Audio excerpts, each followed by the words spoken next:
के हृदय रोग विभाग में मरीजों के लिए जल्द ही एंजियोप्लास्टी की सुविधा बहाल होगी। हृदय संबंधित जटिल बीमारियों का इलाज और ऑपरेशन भी यहीं पर होगा।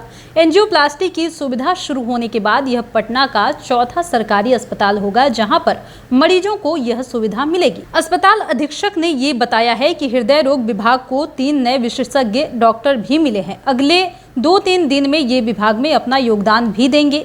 इसके बाद एंजियोप्लास्टी की सुविधा बहाल हो जाएगी। डॉक्टर का ये भी कहना है कि इसी साल जनवरी में अत्याधुनिक कैथ लैब की भी स्थापना पीएमसीएच में की गई थी। अब तक आपात स्थिति में 5 मरीजों की एंजियोप्लास्टी की जा चुकी है। ये ऐसे मरीज थे जिनको दूसरे अस्पताल में शिफ्ट करना जोखिम भरा हो सकता था। ऑपरेशन के बाद 5 पूरी तरीके से स्वस्थ हो गए हैं और डॉक्टर्स की कमी के कारण कैथ लैब होने के बावजूद भी एंजियोप्लास्टी की सुविधा शुरू नहीं की गई थी। तीनों डॉक्टर के योगदान देने के 1 से 1.5 सप्ताह के भीतर मरीजों के लिए एंजियोप्लास्टी स्टेंट लगाने की सुविधा भी शुरू हो जाएगी। ओपीडी में प्रतिदिन 80 से 100 मरीज छाती में दर्द अथवा हृदय रोग से पीड़ित होकर आते हैं।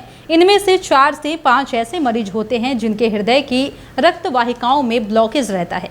ऐसे मरीजों को एंजियोप्लास्टी करने की ज़रूरत होती है। सभी जिनको ज़रूरत होती है उन्हें आईजीआईसी साथ ही आईजीआईएमएस में रेफर किया जाता है और साथ ही किसी मरीज को वेटिंग में नहीं रखा जाता। विभाग के अध्यक्ष का ये भी कहना है कि स्टेंट लगाने का कुल खर्च 40,000 से 60,000 के बीच आता है। 2 तरह के स्टेंट की व्यवस्था पीएमसीएच में होगी।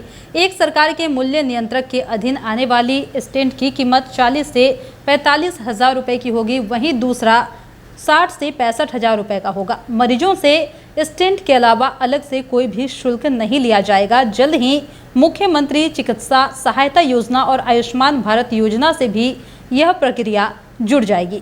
तब गरीब मरीजों का इलाज पूरे तरीके से निःशुल्क हो जाएगा। बताया तो ये भी जा रहा है कि निजी अस्पतालों में एक स्टेंट लगाने से 2 लाख से 2.5 लाख रुपए तक की वसूली मरीजों से की जा सकती है।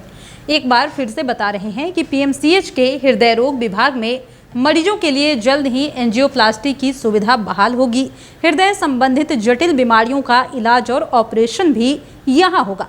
एंजियोप्लास्टी की सुविधा शुरू होने के बाद यह पटना का चौथा सरकारी अस्पताल होगा जहां पर मरीजों को यह सुविधा मिलेगी। वहीं बता दें कि अस्पताल के अधीक्षक का ये कहना है कि हृदय रोग विभाग को 3 नए विशेषज्ञ डॉक्टर मिले हैं। अगले 2-3 दिनों में ये विभाग में अपना योगदान भी देंगे। इसके बाद एंजियोप्लास्टी की सुविधा बहाल हो जाएगी और साथ ही डॉक्टर ने ये भी बताया कि इसी साल जनवरी में अत्याधुनिक कैथ लैब की स्थापना भी पीएमसीएच में की गई है। अब तक की आपात स्थिति में 5 मरीजों की एंजियोप्लास्टी की जा चुकी है। ये ऐसे मरीज थे जिनको दूसरे अस्पताल में शिफ्ट करना जोखिम भरा हो सकता था। ऑपरेशन के बाद 5 पूरे तरीके से स्वस्थ हो गए हैं और डॉक्टर्स की कमी के कारण कैथ लैब होने के बावजूद भी एंजियोप्लास्टी की सुविधा शुरू नहीं की गई थी। वहीं तीनों डॉक्टर्स के योगदान देने के 1 से 1.5 सप्ताह के भीतर मरीजों के लिए एंजियोप्लास्टी स्टेंट लगाने की सुविधा भी शुरू हो जाएगी।